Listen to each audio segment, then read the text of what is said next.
आवाज़ की दुनिया के दोस्तों, कैसे हैं आप लोग? मैं उम्मीद करता हूँ आप लोग अच्छे होंगे और अपनी ज़िंदगी का निर्वहन बड़ी खूबसूरती के साथ कर रहे होंगे। एक किस्सा हुआ था सन 1987 में। अब वो किस्सा क्या था? वो किस्सा था अमिताभ बच्चन और शोमैन सुभाष घई के बीच। वेल, सभी जानते हैं कि बॉलीवुड के शहंशाह रहे हैं अमिताभ बच्चन। उन्होंने हिंदी सिनेमा में एक अलग ही लेवल सेट किया है और उन्होंने इंडस्ट्री में एक से बढ़कर एक अपनी प्रस्तुतियाँ दी हैं, एक से एक बढ़कर फ़िल्में दी हैं और उनके साथ काम करने का सपना हर कलाकार का होता था, हर निर्देशक का होता था और इसमें सुभाष घई भी पूरी तरह से अमिताभ बच्चन के जो जादुई प्रभाव से पूरी तरह से विस्मृत थे। और सुभाष घई ने सिनेमा में कई सुपरहिट फ़िल्में दी हैं। एक समय अमिताभ बच्चन और सुभाष घई, जैसा कि मैंने कहा कि वो एक फ़िल्म में एक साथ काम करने वाले थे और काश कि ये फ़िल्म आई होती तो उसके बाद में कई और प्रोजेक्ट्स पर भी हमें सुभाष घई और अमिताभ बच्चन एक साथ दिखाई देते। लेकिन पहली फ़िल्म में कुछ ऐसा हुआ कि उसके बाद में ये दोनों बहुत ज़्यादा दिग्गज होकर के भी एक साथ नहीं मिल पाए और फ़िल्म, हालाँकि ये जिसकी मैं बात कर रहा हूँ, ये फ़िल्म शुरू तो हो गई लेकिन कभी पूरी हो ही नहीं पाई। तो विस्तार से जानते हैं कि ये किस्सा क्या था। तो आज से करीब 37 साल पहले एक फ़िल्म की शूटिंग शुरू हुई थी, जिस पर अमिताभ बच्चन और सुभाष घई एक साथ काम करने वाले थे। करीब इस फ़िल्म की शूटिंग 2 सप्ताह चली भी थी और बाद में ये फ़िल्म अचानक बंद हो गई। और इस फ़िल्म का नाम अगर आप जानना चाहें तो ये है देवा। इस फ़िल्म के बड़े चर्चे हुए थे उस समय और सुभाष घई ने 1987 में एक प्रेस कॉन्फ्रेंस के दौरान ये घोषणा की थी कि वो अमिताभ को लेकर के फाइनली एक फ़िल्म जिसका नाम देवा है वो बना रहे हैं। इस फ़िल्म में लीडिंग एक्टर अमिताभ बच्चन और शत्रुघ्न सिन्हा थे। हाँ साहब, शत्रुघ्न सिन्हा, जिसके मतलब इस पेयर को देखने के लिए लोगों की आंखें तरस गई थी। फिल्म नसीब और शान के बाद में ये पेयर कभी भी, ये दोनों कभी किसी फिल्म में एक साथ नज़र नहीं आए। लेकिन ये वो फिल्म होती जिसमें अमिताभ बच्चन और शत्रुघ्न सिन्हा आपको दोबारा से नज़र आ जाते हैं, लेकिन ऐसा हो ना सका। इस फिल्म के कई सीन्स हैं, कई फ़ोटोज़ हैं जो आज आपको सोशल मीडिया में वायरल होते हुए दिख जाएंगे। और जिस लुक में आप अमिताभ बच्चन को फिल्म खुदा गवाह में देखते हैं, कुछ कुछ ऐसा ही लुक अमिताभ बच्चन को फिल्म देवा में दिया गया था। सुभाष घई के लिए यह फिल्म बहुत ज़्यादा स्पेशल थी क्योंकि सुभाष घई कर्मा बना चुके थे और उसके तुरंत बाद फिल्म देवा की घोषणा की गई थी। और अमिताभ बच्चन और सुभाष घई के लिए बहुत ज़्यादा स्पेशल फिल्म होती क्योंकि अमिताभ बच्चन को भी उस समय एक अदद हिट फिल्म की तलाश थी और उस समय सुभाष घई की फिल्में धड़ाधड़ हिट थी और ब्लॉकबस्टर साबित हो रही थी। दरअसल ये फिल्म क्यों रुकी, इसका कारण मैं आपको बताता हूँ कि जब देवा फिल्म की शूटिंग हुई तो अमिताभ बच्चन और सुभाष घई के बीच में कुछ क्रिएटिव डिफरेंस आने लगे थे।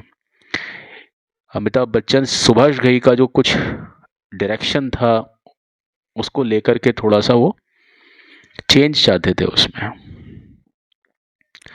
इस वजह से उस फिल्म की शूटिंग बंद करनी पड़ी।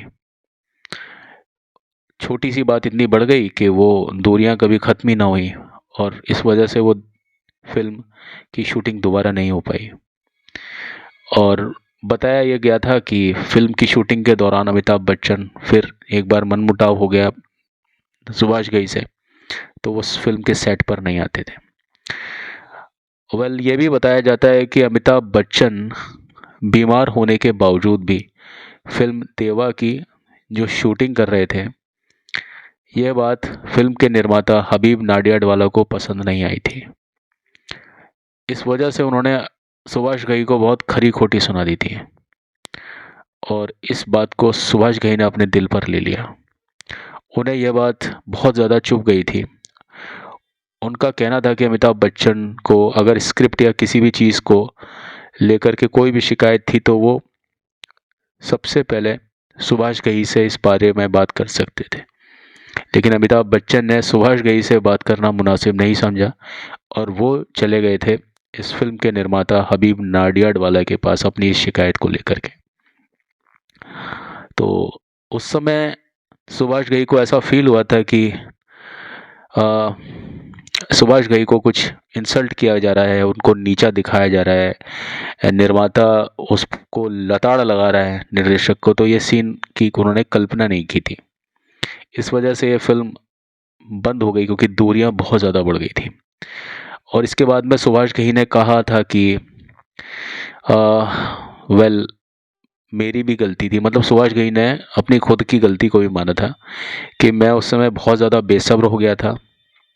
अमिताभ बच्चन की अगर हम बात करें तो वो हमारी इंडस्ट्री के बेस्ट, सबसे ज़्यादा काबिल एक्टर माने जाते हैं। और बहुत सालों के बाद में अपने एक इंटरव्यू में सुभाष घई ने कहा कि मेरा ही भाग्य ठीक नहीं है, या ये कह सकता हूँ कि मैं बड़ा ही दुर्भाग्यशाली हूँ कि मैं कभी भी अमिताभ बच्चन को डायरेक्ट नहीं कर पाया। वो मौका मुझे दूसरी बार कभी नहीं मिला और पहली बार जो मौका मिला उस पर कोई फिल्म बन नहीं पाई। मैं खुद भी उस कहानी को इतना बेहतर तरीके से नहीं लिख सका जिस तरह से बच्चन साहब मुझे चाहते थे, मुझसे अपेक्षा करते थे कि मैं उस कहानी को लिखूं। हालांकि सुभाष घई कहते हैं कि मैं और बच्चन साहब दोनों फैमिली फ्रेंड हैं। मैं उनकी दिल से सराहना करता हूँ उनके काम में और वो मेरी दिल से मेरे काम में सराहना करते हैं। लेकिन शायद हम लोगों के क्रिएटिव डिफरेंस के कारण हमारा किसी भी कम से कम एक फिल्म में आना कभी मुनासिब रहा ही नहीं। तो ऐसा कुछ हुआ था सन 1987 में कि ये बहुत ज़्यादा हाईली वेटेड या वेटेड फिल्म बहुत बुरी तरह से कैंसिल हुई थी और लोगों को बहुत ज़्यादा निराश किया था इस बात ने। उसके बाद में सुभाष घई ने फिल्म बनाई थी राम लखन, और आपको मालूम होगा फिर खलनायक और बहुत सारी फिल्में, लेकिन अमिताभ बच्चन के साथ में उनकी जोड़ी नहीं बन पाई। आप सभी लोग कमेंट बॉक्स में लिख सकते हैं कि अगर ऐसा कुछ मिलान हुआ होता जहां हमने शोमैन सुभाष घई को अमिताभ बच्चन के साथ देखा होता तो क्या आलम हुआ होता। प्लीज़ आप मेरे चैनल को लाइक शेयर सब्सक्राइब ज़रूर करें। अपनी इन्हीं इल्तज़ा के साथ और इसी अध्याय के साथ फ़िलहाल आपसे मैं रुखसत चाहता हूँ। कल आपकी सेवा में एक बार फिर से हाज़िर होता हूँ। तब तक के लिए मुझे आज्ञा दीजिए। आप सभी खुश रहें, आबाद रहें, मस्त रहें, अपने अपने कामों में व्यस्त रहें। Thank you. Have a nice time. Bye.